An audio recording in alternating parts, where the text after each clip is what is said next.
Yo, what's good? You already know I'm KenWal, and we finally got a release date for Starfield, but it's kind of trash. No!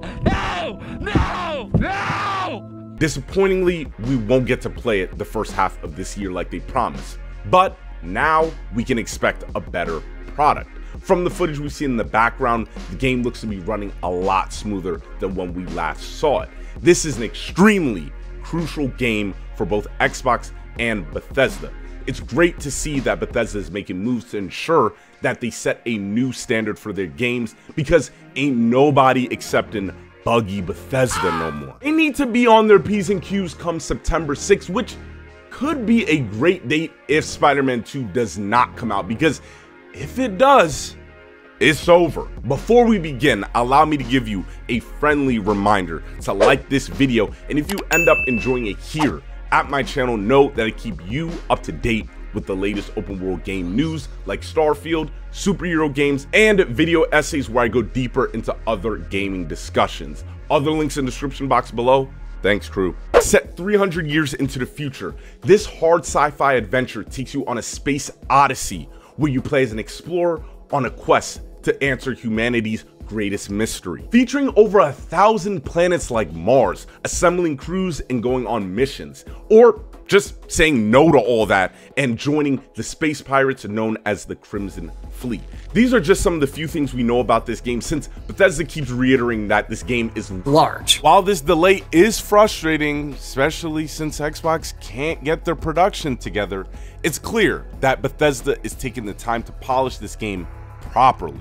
Seeing a little bit more of the third-person gameplay, it looks like this delay is paying off. Like, the movement and the animations seem much more fluid now. Because of how large this game is, polishing is going to take a little bit longer. You add that with Xbox already having 3 exclusives and 2 out of those 3 come out in the next 3 months, I think it was a good call. You know what's also a good call? Sticking around to the end of the video for a special announcement. I know this is coming from the guy who's always ragging on Xbox's production. Xbox doesn't need to hire acquisition managers. They need to hire studio managers.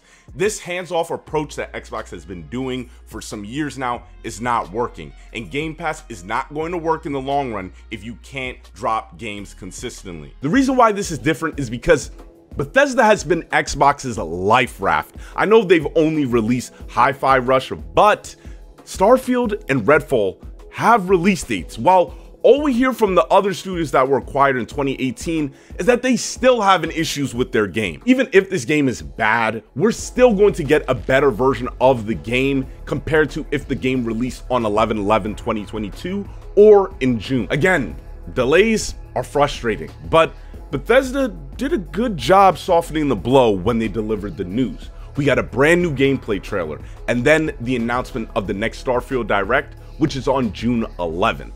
It's better than just some post on Twitter. Ooh, this was almost a perfect announcement if it wasn't for this menace. Spider-Man 2 is coming in the fall, and although they are both completely different genres, you're not outshining Marvel's Spider-Man 2. The only way that is happening is if Spider-Man 2 sucks, but come on. What do you think? Starfield is going to be great, but it's going to have to share the room with Spider-Man. It's not going to be like Elden Ring, where this thing just takes over. It's unfortunate because, you see, this is just the law of equivalent exchange. Humankind cannot gain anything without first giving something in return.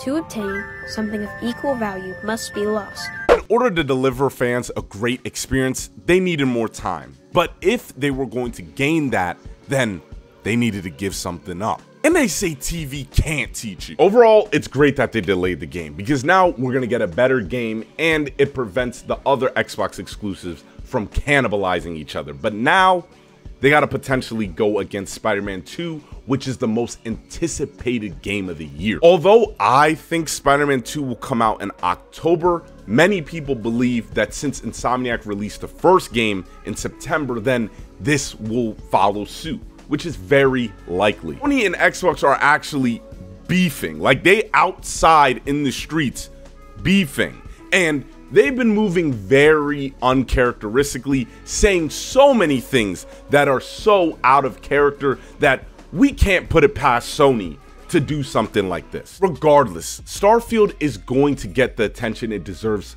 come September 6th. There's so much that Bethesda is holding out on, and I can't wait to find out, especially what's in store in this city.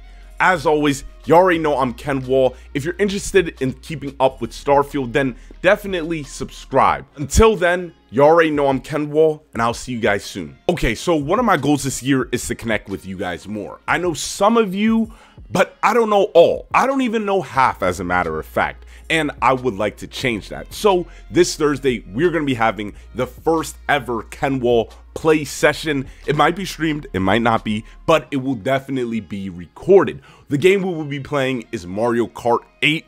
I am hooked on that game. So if you have a Switch, if you have Discord, please join the Discord link and we will get to playing together. It will be at 6 p.m., 7 p.m. Eastern Standard Time. I would love to have you there.